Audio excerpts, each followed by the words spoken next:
우리나라 최초의 라디오가 드디어 빠밤 쇼윈도에 출시가 된다. 국민들의 열망이 담겨 있었던 거예요. 드라마의 시대네요. 아 진짜요?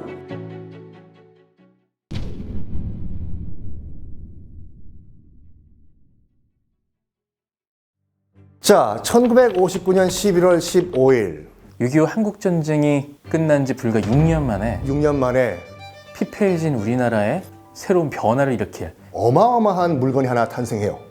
그게 뭐냐? 바로 라디오. 라디오요? 금성사에서 우리나라 최초의 전기식 진공관 라디오를 처음 만들었는데 이름이 뭐냐면 A501 라디오. AC/DC가 직류 교류인데 건전지가 아니라 가정용 전기 교류를 쓴다 해서 A가 일단 붙고, 그리고 O는 바로 그 진공관 개수 5개.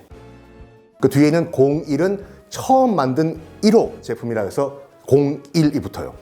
나중에 일이지만 역사, 문화, 사회 전반적으로 큰 영향을 미치고, 특히 이제 전자산업, 우리나라 전자산업을 시작시킨 것이 바로 이 A501 첫 라디오였거든요.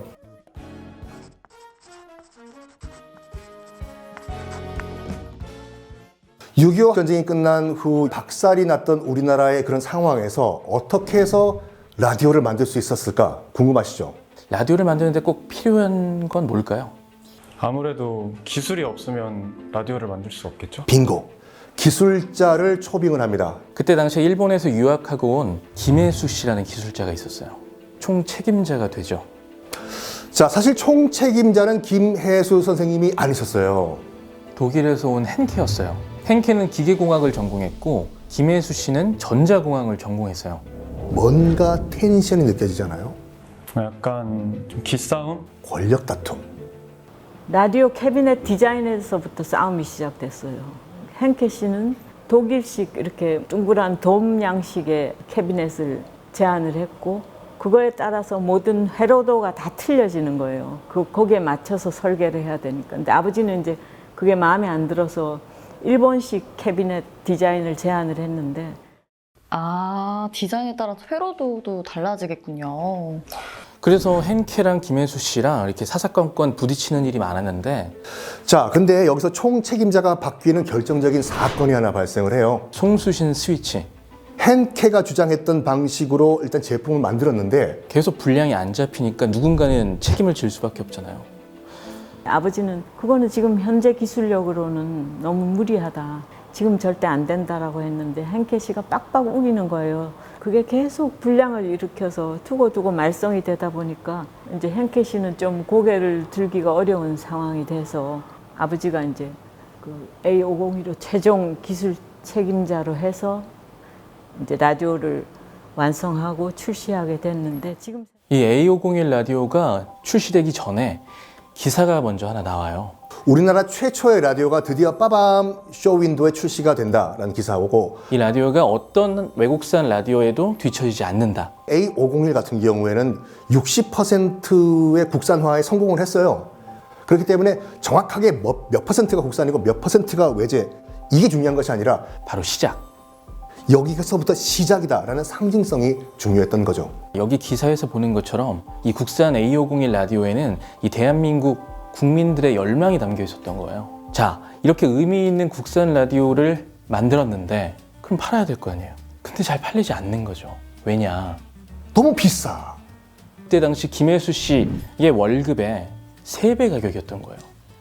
그럼 이 라디오를 어떻게 보급했을까? 일단 좀 저렴해야지 사람들이 사지 않았을까. 그런데 그때 국산 라디오를 활용할 필요성을 느꼈던 사람이 있습니다.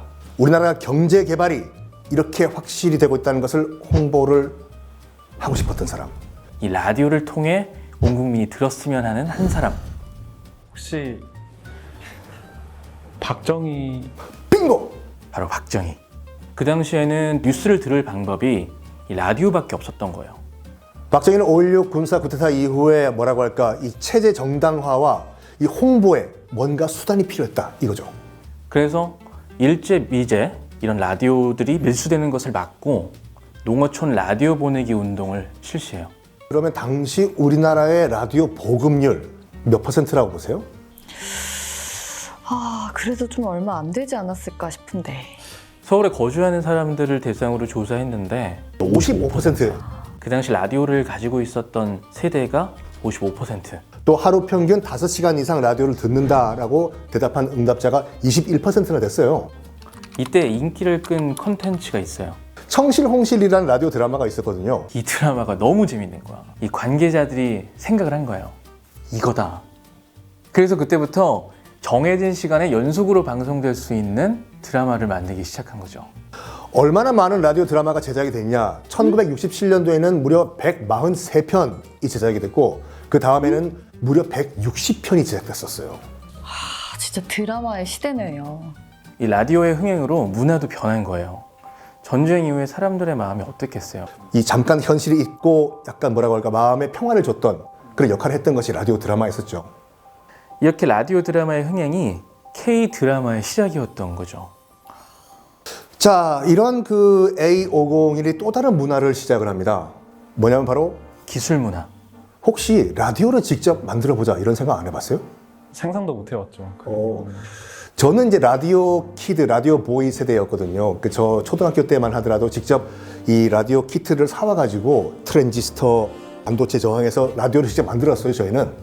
A501 확산 이후에 라디오는 이 과학기술 실습 수단으로 쓰였어요.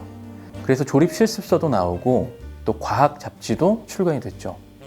66년 세운상가가 세워지면서 그때부터는 뭐 완전 붐이 일어난 거죠. 아, 성지네요, 성지. 이 시대에 라디오를 조립하고 뜯고 고치던 소년들을 전문가들은 이제 이렇게 불렀어요.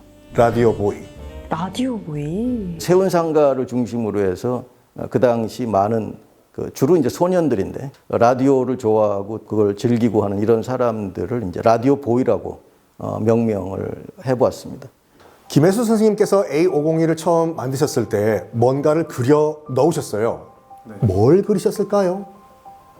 김혜수님 시그니처. 오. 그럴 수도 있을 것 같은데 이 바로 회로도. 이 라디오 보이들이 직접 이 라디오가 고장 나거나 이랬을 때 아니면 호기심 삼아서 직접 뜯고 고칠 수 있도록 이 회로도를 그려놨던 거죠. 아, 사용자까지 배려를 했네요. 이렇게 A501 라디오를 우리 손으로 만들 수 있게 되면서 애국주의를 바탕으로 한 과학 기술도 발전했지만 과학 탐구의 깊이가 생겨나고 또 이제 라디오 보이들도 많이 생겨나고 우리나라만의 기술 문화가 만들어질 수 있었어요. 우리가 지금 그 스마트폰 넘어가지고 뭐 VR, AR 얘기를 하고 있지 않습니까? 그 메타버스라는 또 새로운 시대가 시작됐고 어떻게 보면 그 시절 A501 라디오도 새로운 시대를 열어줬던 거죠. 새로운 콘텐츠, 엔지니어라는 꿈, 전자산업의 발전. 지금 우리가 당연하게 누리는 것들이 이 모든 것을 다 시작했던 것이 바로 A501이었던 것이죠.